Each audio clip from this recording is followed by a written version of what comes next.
तो धूप नहीं है, बारिश के मौसम में बनता नहीं है, तो स्टॉक कम है। प्योर कहाँ मिलेगा? स्टेप करेक्ट टाइम पे करना पड़ता है। ये प्योर कहाँ मिलेगा मंगाने से? हम तो वेस्ट बंगाल से मंगाते हैं, ताड़ का गुड़। कोकोनट का हमको तमिलनाडु से मिल जाता है। यहाँ ओके, तो ये था एक छोटा वीडियो आइडिया देने के लिए आपको कि कैसे बनता है ताड़ का गुड़।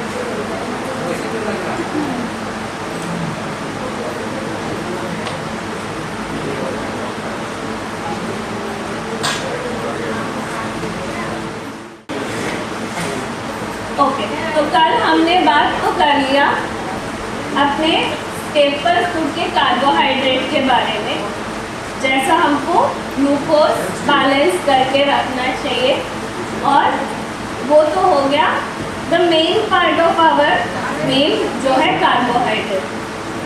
तो इसमें और भी हमारे बैलेंस्ड डाइट जब बोलते हैं तो अदर एलिमेंट्स भी है।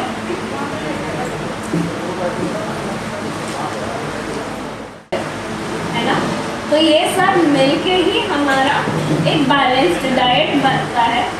तो सिर्फ मिलेट्स खाने से पूरा हेल्थ नहीं हो जाता, उनके हमारे डाइट में जो सब कुछ हमारे शरीर के अंदर जा रहा है उन सब का भी ध्यान रखना पड़ता है। तो पहले आते हैं प्रोटीन के बारे में।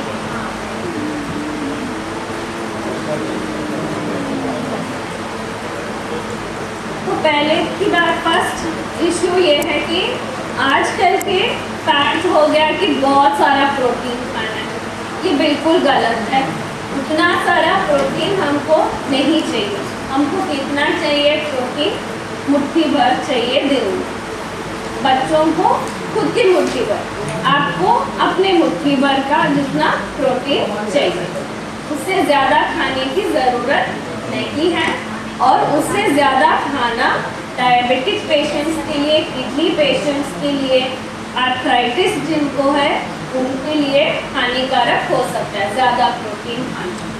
प्रोटीन ज़्यादा खाने से मेटाबॉलिक वेस्ट जो बनता है वो किसको क्लीन करना पड़ता है? किडनी के पास ही तो जाता है सभी क्लीन होने के लिए। किडनी का काम क्या है? जो चाहिए वो रखो, जो नहीं चाहिए वो बाहर फेंको। यही काम है किडनी का।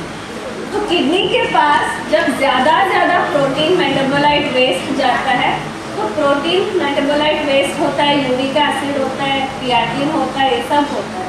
तो जब हमारे किडनी ठीक से काम नहीं कर पाता क्योंकि ओवरलोड हो गया है, तो यूरिक एसिड जाके जॉइंट्स में डिपॉजिट हो जाता है, उसको हम गाउट बोलते हैं। तो अदर डिपॉजिट्स भी हो जाते हैं in the knees, in the small joints, तो you start developing joint pain। और ऐसे ही कंटिन्यू हो गया तो किडनी काम करना कम कर देता है, तो किडनी फेलियर होता है, ब्लड में क्रिएटिन लेवल्स बढ़ते हैं, एक्सेट्रा एक्सेट्रा, लॉन्ग प्रोसेस हो जाता है। तो ओवरडोज ऑफ प्रोटीन भी हमारे लिए अच्छा नहीं है, हमको बस चाहिए मुट्ठी भर। तो नेक्स्ट क्वेश्चन आता है कौन सा प्रोटीन खाना चाहिए? हमारे पास तो इतने सारे ऑप्शंस हो गए हैं। तो first answer would be vegetable protein is the best for us. Human body के लिए एनिमल प्रोटीन सूटेड नहीं है। हमको एनिमल प्रोटीन डाइजेस्ट करने के लिए सही से एंजाइम्स भी नहीं, तो हमको वेजिटेबल प्रोटीन लेना चाहिए। जितना वैरायटी आप खाओगे उतना हेल्दी आप रहोगे इन एवरी। अभी ग्रेन्स में हम तो सिर्फ दो ही खा रहे हैं, गेहूँ चावल, ये दोनों को ही पकड़ के रखा है। तो हमको क्या करना है? एक्सपैंड करना है अपने ऑप्शंस। हेल्दी है आप, तो आपके पास 5-6 न्यूट्रल ग्रेन्स है, 5 पॉजिटिव मिलेट्स है, तो 10 आपको मिल गए ग्रेन्स खाने के लिए। आपको दाल में कितने वैरायटी के दाल है, स्पेशली इंडियन फूड में तो वैरायटी की कुछ कम नहीं है, पर हम तो सब छोड़ के एक ही तूर दाल खाएंगे या एक ही मसूर दाल खाएंगे, एक ऐसे हमने लिमिट कर लिया है अपने आप। तो आपको होराइजन बड़ा करना है, ज़्यादा वैरायटी खाना है, तो आप जितना वैरायटी खाएंगे उतना आप हेल्दी रहोगे। तो एक दिन आपने मूंग दाल खा लिया, नेक्स्ट दिन उड़द दाल खा लीजिए, नेक्स्ट दिन मूंग दाल खा लीजिए। ऐसे तो बहुत सारे दाल और स्प्राउट्स अवेलेबल है। तो जब आप वैरायटी खाते हैं तो उसमें आपको जो जो एसेंशियल अमाइनो एसिड्स है सभी मिल जाए। एक ही सोर्स में सब नहीं मिलता, पर जब आप वैरायटी खाते हैं तो सब कुछ आपको मिल जाता है, आपको जितना चाहिए। ओके, तो ये हो गया प्रोटीन के बारे में। तो नेक्स्ट आएगा फैट।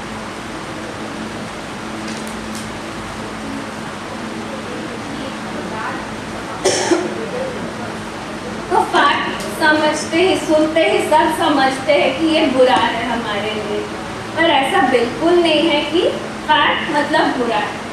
हम जिस तरीके से फैट बना रहे हैं अपने शरीर के अंदर वो बुरा है। कैसे बना रहे हैं? ग्लूकोज शुगर ओवरडोज होने के वजह से बॉडी में एक्स्ट्रा ग्लूकोज जो है वो हम अंदर लिवर के अंदर वो फैट में बन रहा है, वो हमारे लिए बुरा है। पर बाहर से हम जो खाते हैं अच्छा फैट खाना ज़रूरी है। इट इज़ नॉट दैट आप बिना तेल के, बिना ऑयल के, बिना फैट के डाइट लोगे तो आप हेल्दी रहोगे। आपके लिए फैट भी एक्चुअली ज़रूरी है, but the right kind of fat is the most important thing. तो हमारा ब्रेन जो है, हमारे नर्व्स जो है, अंदर के सॉफ्ट टिश्यू जो है वो सब बनता है फैट से। तो आप अगर बच्चों को सही तरीके से फैट नहीं देंगे तो ब्रेन डेवलपमेंट सही से नहीं हो पाएगा। ओके, तो ये भी समझने वाली बात है। तो पहले देखते हैं जो हम यूज़ करते हैं फैट को कौन सा रूप में यूज़ करते हैं? हम ऑयल के रूप में यूज़ करते हैं। लिक्विड फॉर्म, रूम टेम्परेचर में लिक्विड फॉर्म में रहने वाला फैट ऑयल को हम पकाने के लिए यूज़ करते हैं। तो पहले समझना है कि जो अवेलेबल है रिफाइंड ऑयल, तो क्या क्या प्रॉब्लम है उसमें, क्यों हमको उसको बदलना है। पहले प्रॉब्लम समझेंगे तो ही हमको इंटरेस्ट आएगा कि कुछ चेंज करना है ना। तो प्रॉब्लम्स का लिस्ट बनाते हैं। फर्स्ट प्रॉब्लम ये है कि इसमें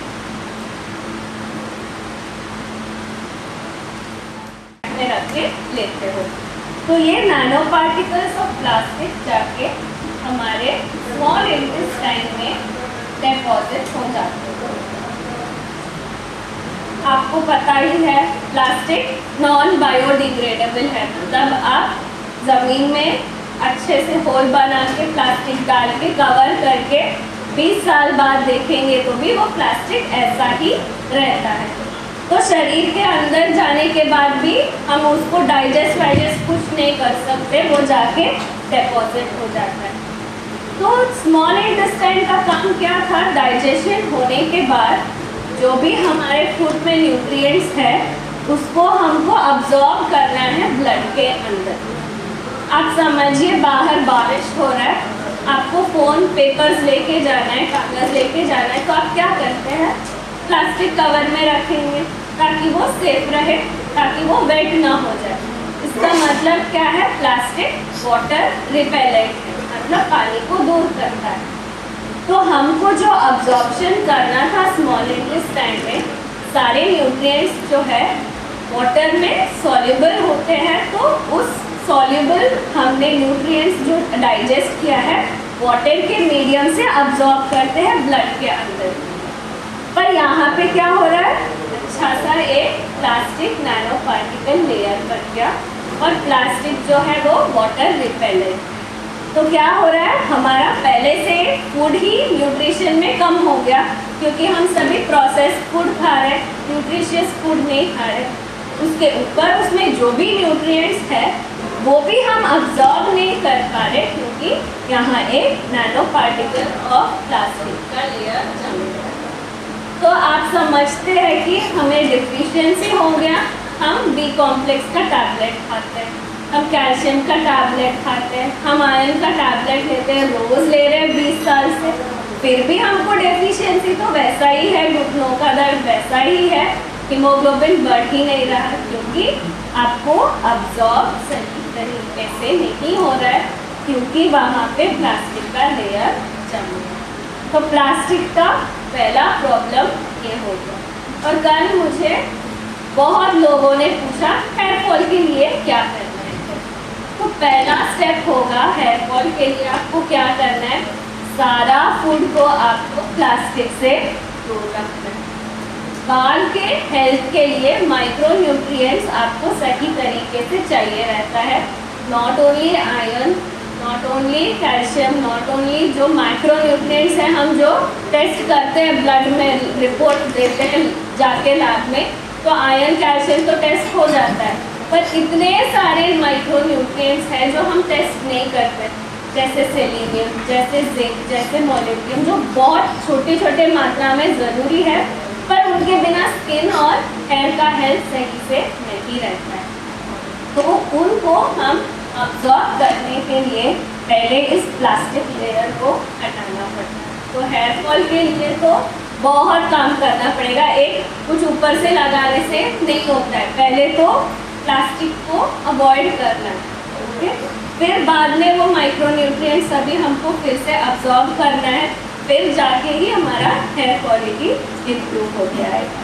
ओके, तो प्लास्टिक का ये एक फर्स्ट प्रॉब्लम हो गया। तो नेक्स्ट प्रॉब्लम ये है कि प्लास्टिक इज कार्सिनोजेनिक। तो ये वर्ड आप ध्यान से समझिए, कार्सिनोजेनिक का क्या मतलब है, जो भी चीज़ आपके शरीर के अंदर कैंसर को इनिशिएट या डेवलप कर सकता है उसको हम कार्सिनोजेनिक बोलते हैं। जो भी चीज़ शरीर के अंदर जाने के बाद कैंसर आपके बॉडी में स्टार्ट कर सकता है उसको कार्सिनोजेनिक बोलते हैं। तो ये जो प्लास्टिक हम रोज़ ले रहे हैं, पानी के थ्रू, फूड के थ्रू, ऑयल के थ्रू, आहार के थ्रू, पहले तो स्टील डब्बे होते थे लंच बॉक्स में, अभी वो भी प्लास्टिक बॉक्स हो गया। आप स्विगी जोमेटो में कुछ मंगाएंगे तो वो गरम गरम चीज़ें बनाते प्लास्टिक में डाल के भेजते हैं, वो भी आपको मेल्ट होके थोड़ा बहुत तो आप रोज रोज ले ही रहे। तो ये सभी प्लास्टिक जाके एक तो आपके न्यूट्रिएंट्स को अब्जॉर्ब करने की शक्ति को कम कर देता है, और ऐसा भी हो सकता है कि वो आपके बॉडी में कार्सिनोजन बन के कैंसर को स्टार्ट कर दे। तो रिफाइंड ऑयल्स का फर्स्ट प्रॉब्लम हो गया प्लास्टिक। तो सेकेंड प्रॉब्लम क्या है, अडल्ट्रेशन।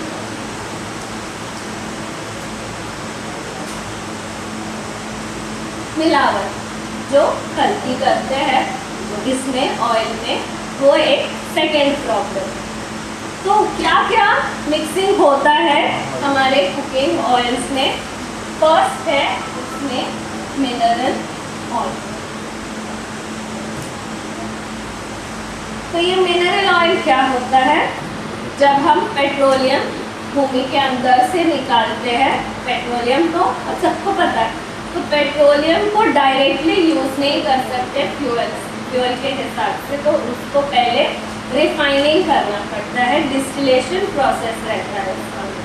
तो जब रॉ पेट्रोलियम निकाल के आप हीट करते हो तो अलग अलग टेम्परेचर लेवल्स पे अलग अलग फ्यूल सेपरेट होता है। तो पहले तो आता है पेट्रोल जो हम गाड़ी के लिए यूज़ करते हैं, नेक्स्ट लेवल में आता है डीजल जो उतना पेट्रोल जितना प्योर नहीं है, तो अभी हम यूज़ कर रहे हैं सिर्फ ट्रक और बस और हैवी मोटर व्हीकल्स के लिए।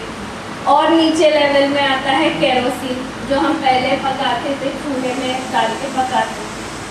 और लास्ट लेवल में क्या निकलता है, वो है मिनरल ऑयल। तो पेट्रोल डीजल ऐसे है फ्यूल कि हम उसको बर्न करेंगे तो एनर्जी निकलेगा और हम उसका कुछ काम कर सकेंगे। पर ये मिनरल ऑयल ऐसा है कि उसमें एनर्जी इतना कम निकलता है कि वो फ्यूल जैसा यूज़ करने के लिए लायक नहीं। तो हम जितना टन और टन लीटर पेट्रोल यूज़ करते हैं, वेस्ट प्रोडक्ट मिनरल ऑयल उतने ही टन निकल के आता है हर एक दिन पेट्रोलियम इंडस्ट्री। तो ये सारा मिनरल ऑयल का क्या करना है पता नहीं रहता। जैसे हमने बोला बॉम्ब वेस्ट मटेरियल को लेके जैसे फर्टिलाइज़र बना दिया, ऐसे ही इस मिनरल ऑयल को हमारे कुकिंग ऑयल्स में मिक्स किया जाता है। अभी तो केमिस्ट्री इतना आगे निकल चुका है कि ये मिनरल ऑयल का कुछ टेस्ट नहीं रहता, कुछ स्मेल नहीं रहता है, बस कलरलेस एक लिक्विड रहता है। तो उसमें एक ड्रॉप केमिकल एक डाल दीजिए, वो मिनरल ऑयल आपको स्मेल करेगा ऑलिव ऑयल जैसा, टेस्ट करेगा ऑलिव ऑयल जैसा, दिखेगा कलर ऑलिव ऑयल जैसा। उसी मिनरल ऑयल को आप एक और केमिकल का ड्रॉप डाल दो, वही लगेगा आपको सरसों का तेल जैसा, टेस्ट स्मेल कलर सब कुछ। तो आप तो स्ट्रॉबेरी आइसक्रीम खाते हैं, उसमें एक मॉलिक्यूल भी स्ट्रॉबेरी का नहीं रहता है, सब colour added, flavour added, taste का रहता है। तो ऐसा ही मिनरल ऑयल को एक ड्रॉप केमिकल से, कौन सा भी चाहिए आपको, ऑलिव ऑयल चाहिए तैयार हो जाएगा, कोकोनट ऑयल चाहिए तैयार हो जाएगा। तो ऐसा होते ही आएगा। तो ये जो बाई प्रोडक्ट वेस्ट है उसको वो चीप, मतलब बहुत सस्ते में मिल जाता है और उसको मिलाते हैं कुकिंग ऑयल्स में। तो प्रॉब्लम क्या है ये मिनरल ऑयल का, ये भी हाईली कार्सिनोजेनिक इन नेचर है। ओके, मतलब आपके बॉडी में कैंसर स्टार्ट करने के लिए ये भी एक कारण हो सकता है। नेक्स्ट प्रॉब्लम है इसमें मिलावट, क्या है, डालडा।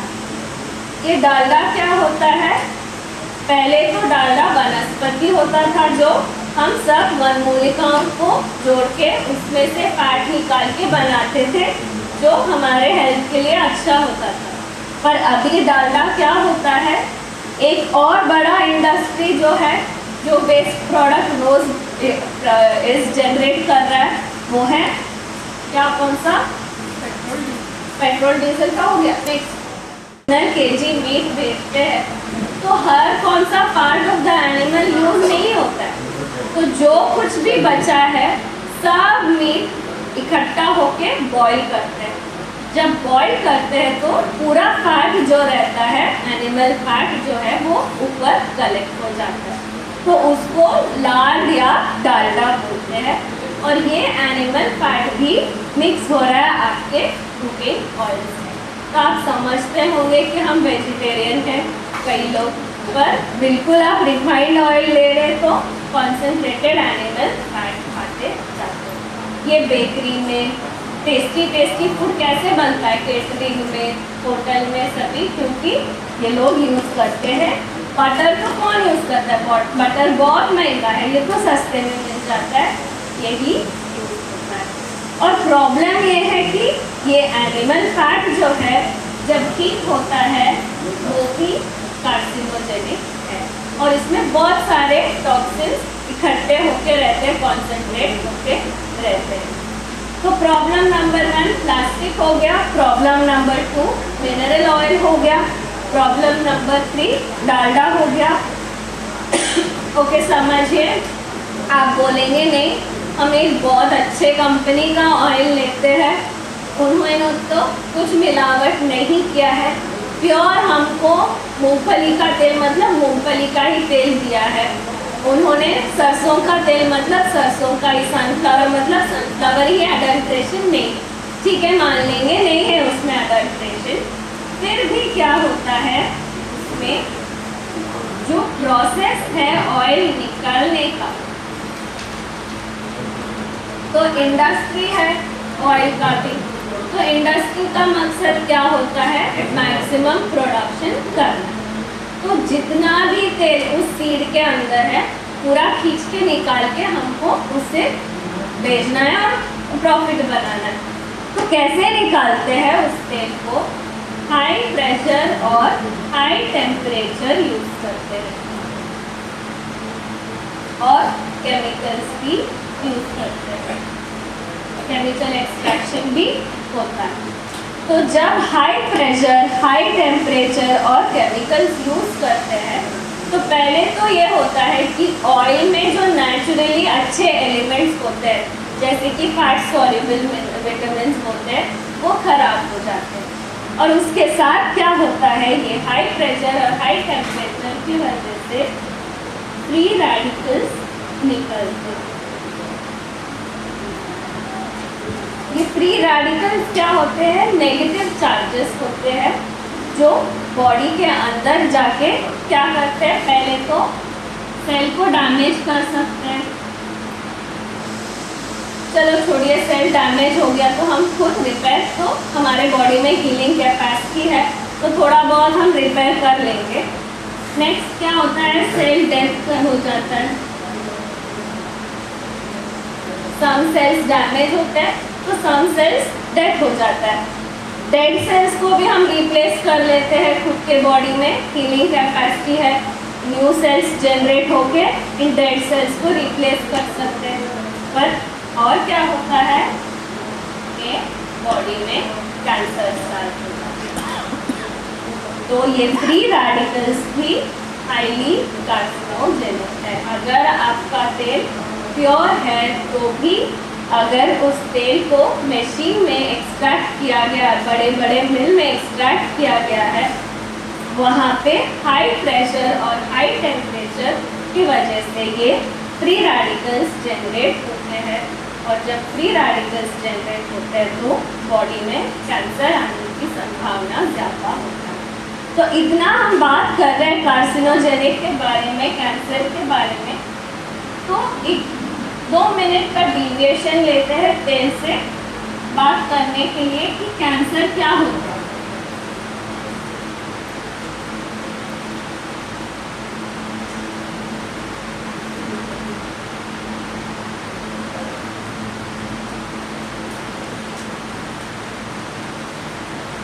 तो मान लीजिए ये मेरा एक सेल, स्टमक का सेल समझ लीजिए, कौन सा भी सेल हो सकता है।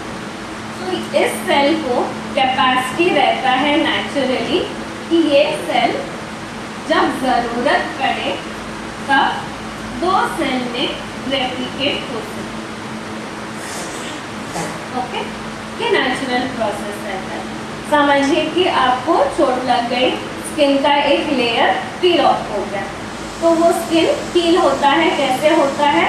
जो नीचे के स्किन सेल्स है, एक सेल 2 सेल में डिवाइड होता है तो नया स्किन सेल्स ग्रो होते हैं और आपका हीलिंग प्रोसेस होता है।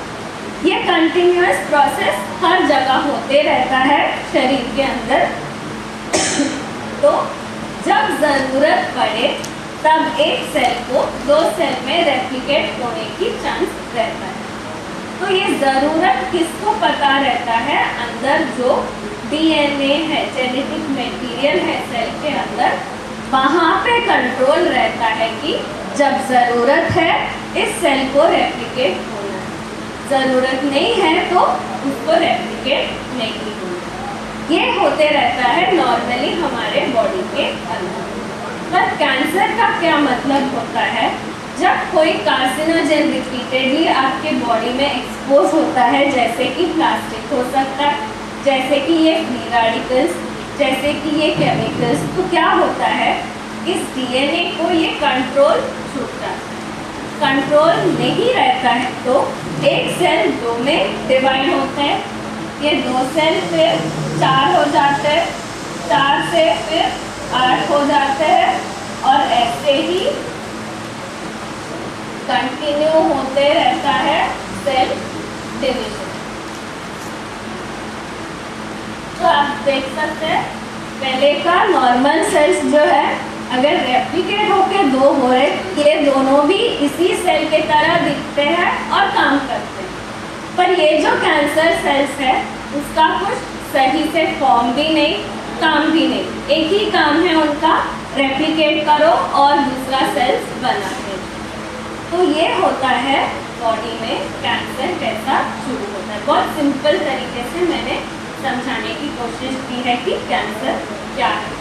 तो ये सारे जो वेस्ट नॉनसेंस सेल्स रहते हैं, ये मिला के हम क्या बोलते हैं? इसको ट्यूमर बोलते हैं। कहीं पे भी हो सकता है, ब्रेन में हो सकता है, लिवर में हो सकता है, ब्रेस्ट में हो सकता है, कहीं पे भी ये कैंसर प्रोसेस स्टार्ट हो सकता है। तो अगर जहाँ पे शुरू हुआ वहीं पे ट्यूमर है तो इसको हम स्टेज 1 बोलते हैं। तो आपने सुना होगा स्टेज 4 कैंसर डिटेक्ट हुआ। ये क्या होता है? ये एक सेल जो है, अबनॉर्मल सेल जो कंटिन्यूअसली मल्टीप्लाई होते जा रहा है, वो क्या करता है, निकल जाता है हमारे ब्लड स्ट्रीम के अंदर। हमने तो बता दिया था कल ही कि ब्लड का काम क्या है, कीप सर्कुलेटिंग। तो ये एक अबनॉर्मल सेल ब्लड के अंदर घुस गया, तो ब्लड उसको लिवर से पहुंचा देगा बोन में, नहीं तो किडनी से पहुंचा देगा ब्रेन में। तो ब्लड के साथ जो अबनॉर्मल सेल गया है वो कहीं पे भी जाके, समझिए ये स्टमक का सेल जाके अभी ब्रेन में निकल के आया और ब्रेन में एक और बड़ा ट्यूमर स्टार्ट हो जाएगा, वहाँ जाके मल्टीप्लाई होना शुरू हो जाता है। तो इसको हम क्या बोलते हैं, मेटास्टैसिस बोलते हैं। एक जगह का कैंसर जब दूर के कहीं और भाग में, अंग में स्प्रेड हो जाता है तो उसको मेटास्टैसिस बोलते हैं, स्टेज 3, स्टेज 4 कैंसर बोलते हैं। ओके, तो हमको ये समझना है कि जो सब्सटेंसेस इस कंट्रोल को, सिगरेट नहीं लिया है, बीड़ी नहीं लिया है, तंबाकू नहीं लिया है, मैंने तो अल्कोहल छुआ भी नहीं है आज तक, फिर भी मुझे कैंसर कैसे हो गया करके पूछते। तो अगर आपने ये रिफाइंड ऑयल लिया है तो वो एक काफ़ी है आपको कैंसर स्टार्ट होने के लिए, क्योंकि इसमें सिर्फ प्लास्टिक ही नहीं, फ्री रेडिकल्स भी कार्सिनोजेनिक है, मिनरल ऑयल भी कार्सिनोजेनिक है, एनिमल फैट भी कार्सिनोजेनिक है। तो अनेक तरीके की कार्सिनोजेंस आपको रिफाइंड ऑयल में मिल जाते हैं। क्लियर? Any doubts?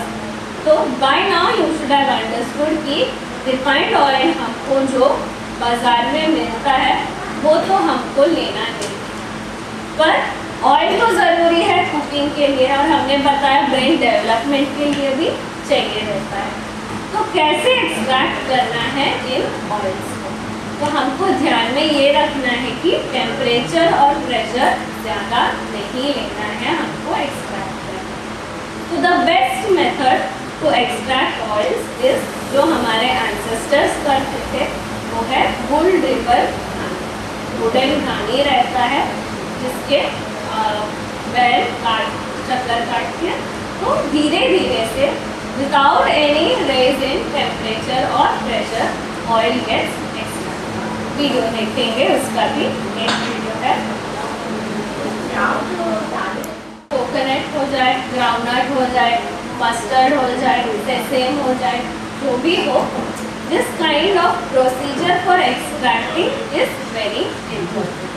ओके, तो जो तेल है, एक एक तेल में एक एक विशेष गुण रहता है।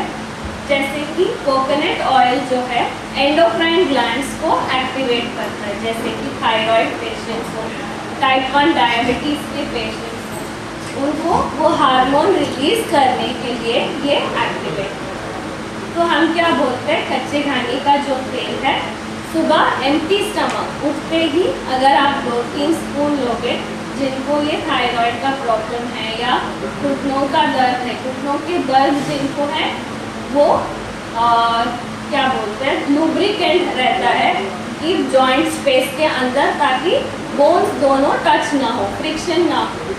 वो फ्लूइड कम हो जाता है तो भी आपको दर्द रहता है, कट कट साउंड आता है चलते, तो वो फ्लूइड रीजनरेट होता है जब आप कच्चे घानी का तेल लेते हैं।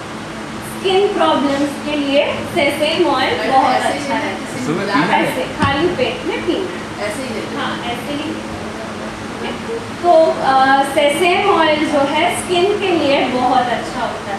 आपने यूट्यूब पे, इंस्टाग्राम पे रील्स देखा होगा, विटामिन ई कैप्सूल डालते रहते हैं स्किन के लिए, हेयर के लिए, तो नेचुरल विटामिन ई रहता है सेसेम ऑयल।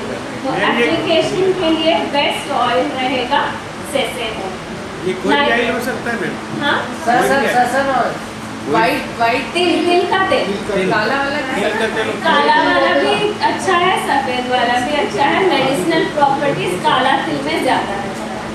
ओके, और नहीं, राम तिल अलग है, सेसेम अलग है। नेक्स्ट बोल रहे हैं राम तिल के बारे में। नाइजर सीड जो है, इसका स्पेशल प्रॉपर्टी है नर्व रीजेनरेशन। तो जिनको मेमोरी का प्रॉब्लम है, नर्व वीकनेस है, मेंटली रिटार्डेड चिल्ड्रन जो है, ADHD चिल्ड्रन जो है, जिनको साइकियाट्रिक प्रॉब्लम है, उन सबको नाइजर ऑयल लेना बिल्कुल ज़रूरी है। नर्व रीजनरेशन के लिए वो हेल्प सुबह पीने के लिए रामतिल, आप गूगल करके दिखा दीजिए रामतिल।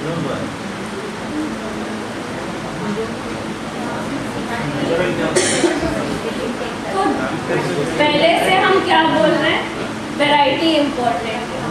तो हमको क्या करना है, 2-3 तरीके के ऑयल लेना है, रोटेशन में उसको लेना है। एक ही चीज़ आप रोज लोगे तो आपकी बॉडी उसको इम्यून हो जाता है, वो काम करना बंद कर देता है। तो एक हफ्ता आप कोकोनट ऑयल लीजिए, नेक्स्ट हफ्ता आप नाइजर ऑयल लीजिए, नेक्स्ट हफ्ता आप सेसेम ऑयल लीजिए। ऐसे रोटेट करेंगे तो बेस्ट रहेगा, सारे बेनिफिट्स आपको मिल जाएंगे। कितना पीना है इसको? 2 स्पून से 3 स्पून बस, छोटा चम्मच, टेबल स्पून 1 टीस्पून। हाँ, तो ये नाइजर सीड होता है।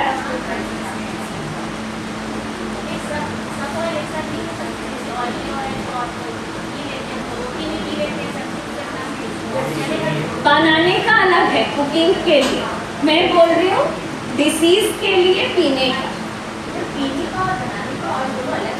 अलग है। नहीं, ऑयल तो सेम है, यूज करने का।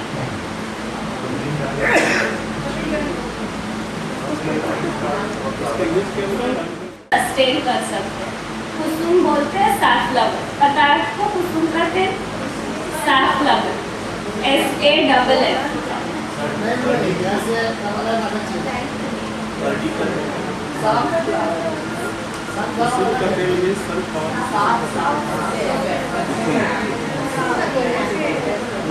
हिंदी कुसुम, कुसुम का तेल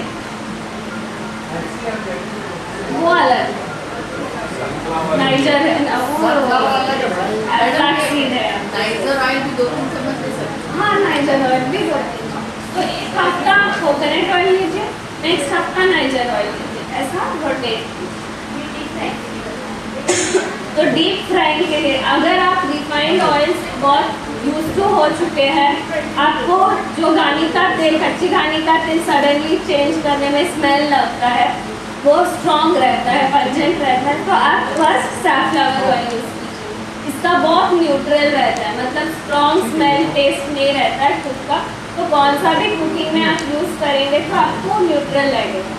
आप इसको आदत पड़ जाएंगे तो बाद में दूसरे मूंगफली का तेल, कोकोनट तेल, सरसों का तेल ऐड कर सकते हैं। ओके, तो again remember, rotation is good. जब आप वैरायटी ज़्यादा यूज़ करते हो तो आपको ज़्यादा बेनिफिट्स मिलेंगे।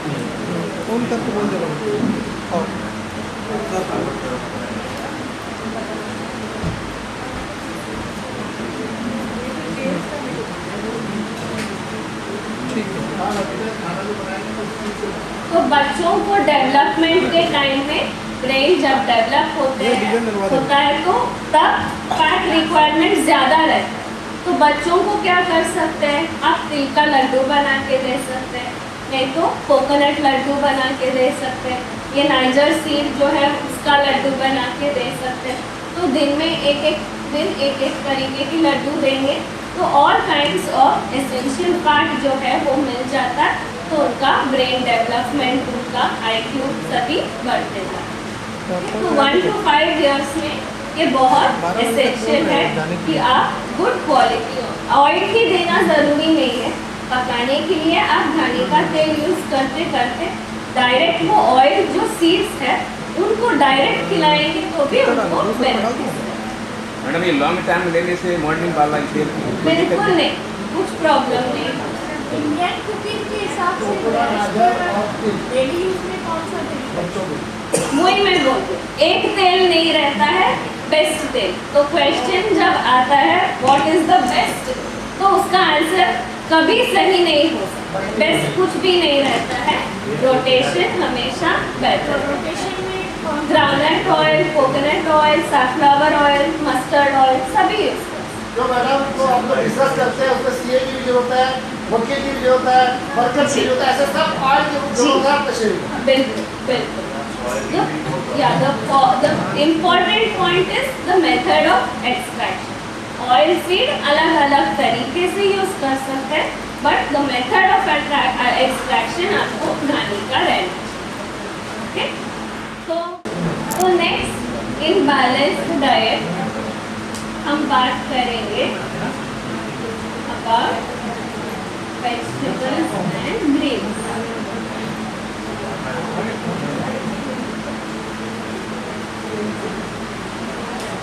तो डाइट में ये भी एक इम्पॉर्टेंट पार्ट होता है कि हमको वेजिटेबल्स और भाजी खाना चाहिए. करेक्ट, सबको ये तो पता है. पर आजकल प्रॉब्लम ये हो गया कि वेजिटेबल्स और भाजी में भी इतना सारा पेस्टिसाइड डाला जाता है कि उसको खाने में भी हमको डर लगता है. तो क्या तरीका है कि आप ये वेजिटेबल्स एंड ग्रीन्स को पेस्टिसाइड से थोड़ा मुक्त, मतलब थोड़ा रिड्यूस तो हो जाए. बेस्ट ऑप्शन रहेगा अगर आप ऑर्गेनिक ले सकते हैं तो. That is the best ideal situation जहाँ पे आप सब ऑर्गेनिक वेजिटेबल्स एंड ग्रीन्स ले रहे हैं. पर अगर आपको नहीं मिला तो जो वेजिटेबल्स मिल जाता है, लोकल प्रोड्यूस हो जाता है ऑर्गेनिक, उसको ले लीजिए. जो नहीं मिलता है उसको आप क्या कर सकते हैं,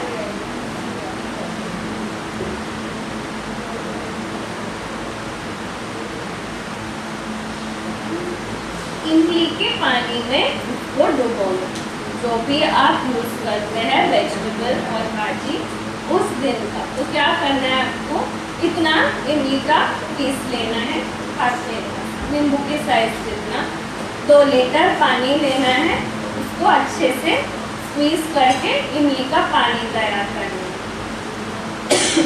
जो भी आप वेजिटेबल यूज़ कर रहे हैं, उस दिन ग्रीन्स यूज़ कर रहे हैं, उसमें एक 10 मिनट डुबो के रखना है. उसमें क्या रहता है, टारटारिक एसिड रहता है. तो क्या होता है, टारटारिक एसिड से केमिकल जो अंदर है वेजिटेबल के अंदर, ये एसिड खींच के बाहर लाता है.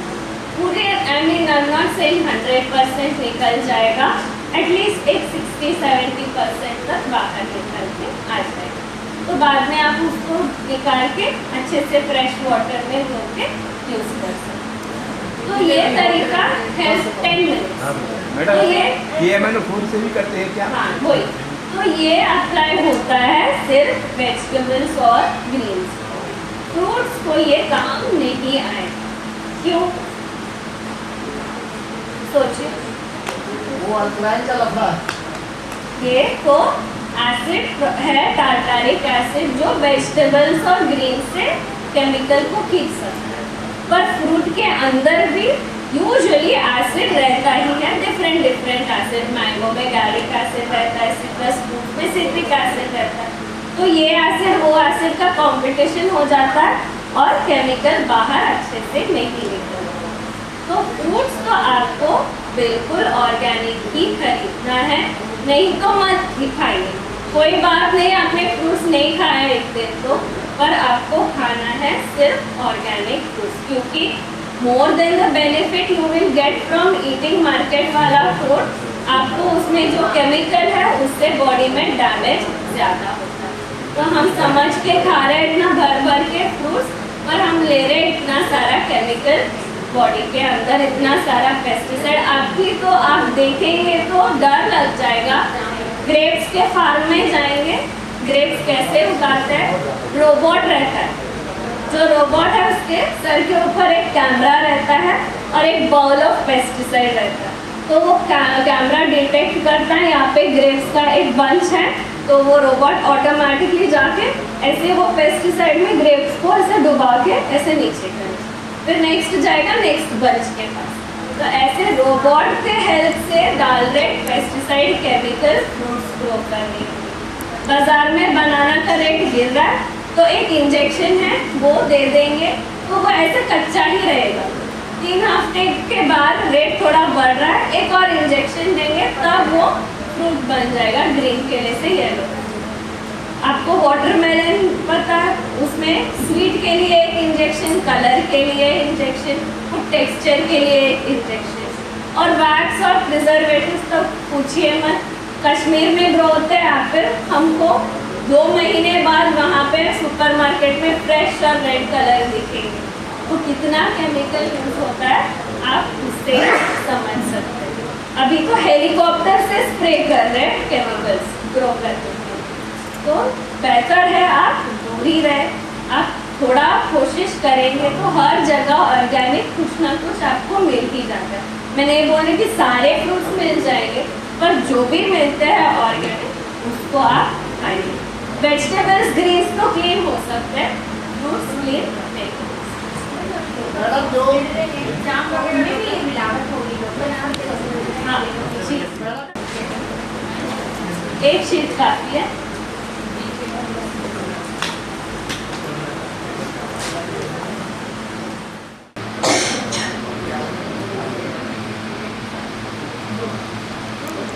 वन टू 3 नंबर डाल के vegetables list.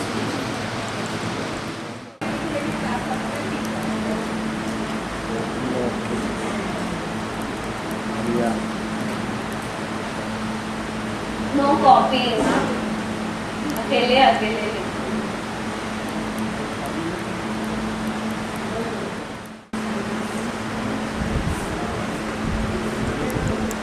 Five, 4, 3, 2, 1, stop.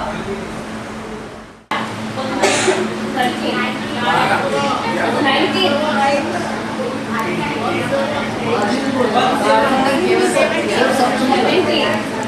Highest कौन सा के लिस्ट में है? अगर नहीं है तो ऐड कर लो। हाँ सर, हाँ बोलिए। बैगन, गोभी, मिर्च, टमाटर, गाजर, मूली, पत्ता गोभी, पाँच गोभी, भिंडी, तरोई, लौकी, कुमड़ा, परवल, कुंदरू, करेला, शिमला मिर्च, सेम। Okay 17, very good. बहुत अच्छा। और किसी ने लिखा है जो इसमें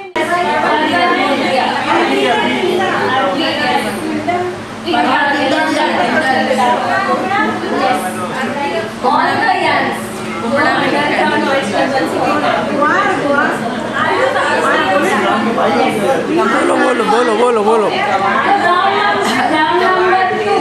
all the green vegetables, green leafy vegetables, भाजी जो आप यूज करते हैं कुकिंग के लिए, योर टाइम स्टार्ट्स नाउ।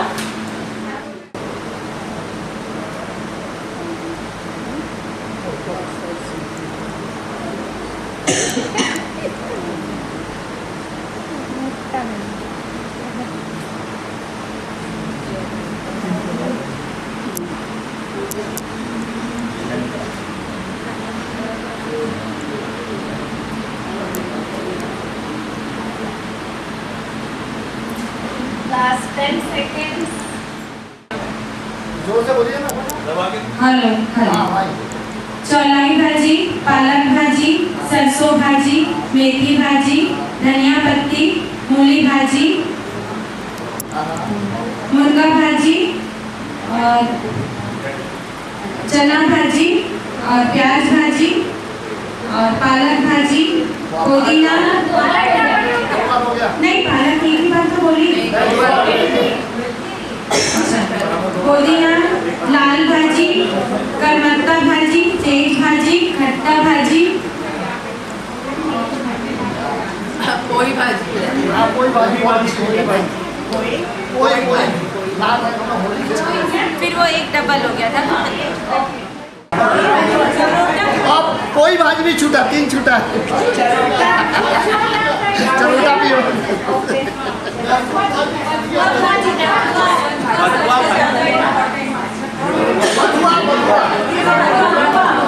और गोभी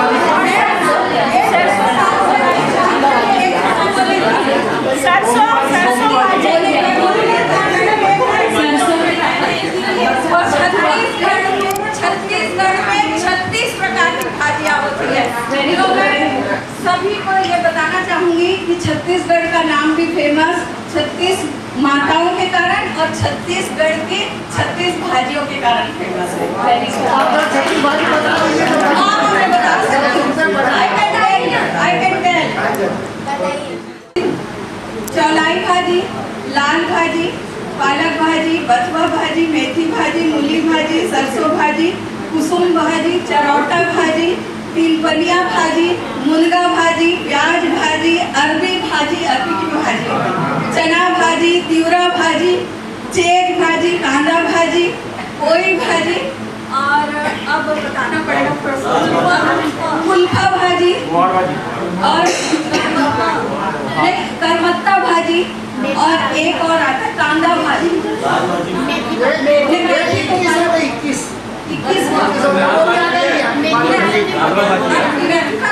घोलो भाजी आता है, घोलो भाजी, हाँ घोलो घोलो भाजी बोलो भाजी बोल रहे हैं। और गुमी भाजी आता है, गुमी भाजी हाँ, हमारी भाजी एक और भाजी लिखिए, हमारी भाजी क्या भाजी है? सेम तो है। आलू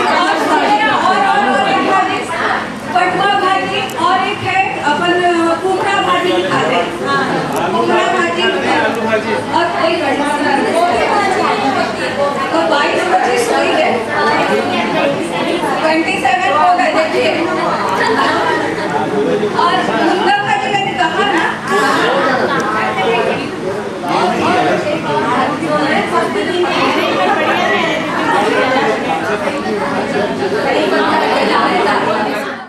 भाजी, गोली भाजी, बथुआ, मुस्केरी भाजी, मुनगा भाजी, केला, चुनचुनिया, मखना, अब हो गए 36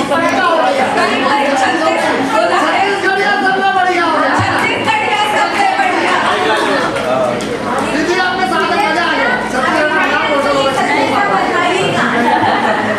Your time starts now. Fruits. Dry fruit नहीं लिखना लेकिन नहीं fruits. और जो इंडियन फ्रूट्स लिखेगा उसको +1 पॉइंट। केला, संतरा, मौसमी, अनार, स्ट्रॉबेरी, अमरूद, चीकू, तरबूज, खरबूजा, नाशपाती, नाक, बगुपोशा, सीताफल, पपीता। वाह, इसका नहीं पता ड्रैगन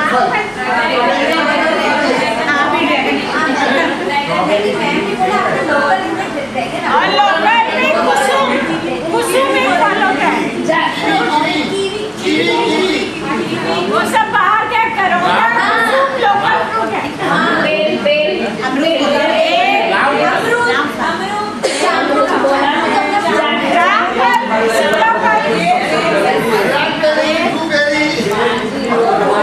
लीची नहीं बोला, लीची अंगूर मैंगो बोला,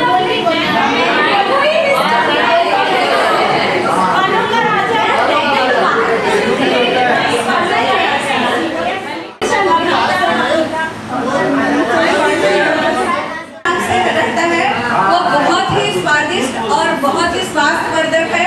उसमें एक मकोई भी आता है, मकोई जो है छोटी छोटी वो है ना, स्वास्थ्य के लिए इतना अच्छा है कि मैं क्या बताऊँ आप लोगों को। आंवला, बेर भी बहुत ही ज्यादा है, इमली, खजूर, तेंदू जो है गर्मियों में सर को मैं बोलते हैं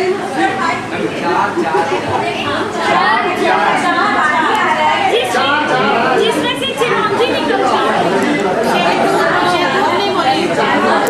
तो मैं नई बात बताना चाहता हूँ आप लोग को जानकारी के लिए। अभी जब डॉक्टर साहब आए थे अक्टूबर में, तो उनका प्रोग्राम बना था कवर्धा जिले के दलदली क्षेत्र में, ये मध्य प्रदेश का बॉर्डर है। तो सबसे पहले अमेरा गए थे, अमेरा गांव में जो है वहाँ पर पहला स्कूल में कार्यक्रम हुआ। तो वहाँ पर उनको बताया गया कि ये अमेरा का जो नाम पड़ा है गांव का, क्योंकि यहाँ अमेरा का फल होता है।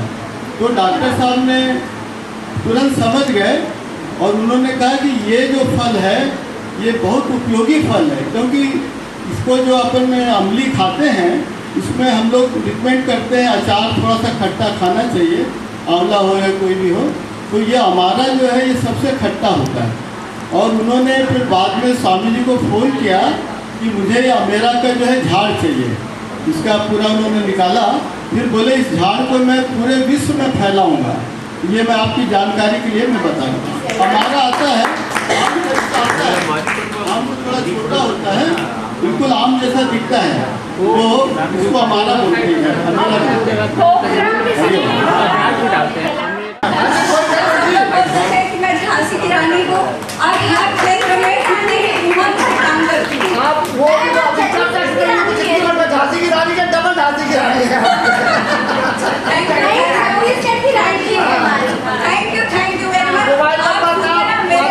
मेरे डिपार्टमेंट में मुझे छत्तीसगढ़ महतारी का अवार्ड मिला है। वाह भाई वाह, बोले 100